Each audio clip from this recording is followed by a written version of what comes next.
అసలు ఎందరూ మరణించారు ఇది స్పష్టత రావాల్సి ఉంది. ఎందుకంటే ఏ పత్రికలు అంటే తెలుగుదేశం అనుకూల పత్రికలు అంకె చెప్పట్ల, అక్కడ చనిపోయారంటే ఇక్కడ చనిపోయారంటే అనే చెప్తున్నది, ఫైనల్ ఫిగర్ చెప్పట్ల. మొదటి రోజు రాశారు 16 మంది మృతి అన్నటువంటి, రెండో రోజుకి వచ్చేటప్పటికి మామూలు వార్తల్లో చోట 12 మృతదేహాలు తాజాగా లభ్యమని రాశారు.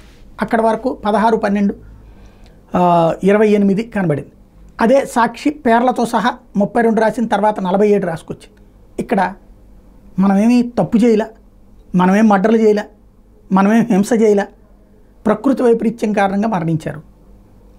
ఆ మరణించిన వాళ్ళు ఎవరు, ఎంతమంది, గల్లంతైన వాళ్ళు ఎవరు, ఎంతమంది, ఇది ఒకసారి లెక్క స్పష్టంగా ప్రభుత్వం అధికారికంగా కృష్ణా గుంటూరు జిల్లాల కలెక్టర్లు కూడా అధికారికంగా ఎన్టీఆర్, కృష్ణా, గుంటూరు, పల్నాడుకి సంబంధించిన అధికారులు కూడా, పల్నాడుకి అయితే ఇంత ప్రాబ్లం లేదు కానీ ఈ 3 జిల్లాల అధికారులకి చాలా ముఖ్యమైనటువంటిది.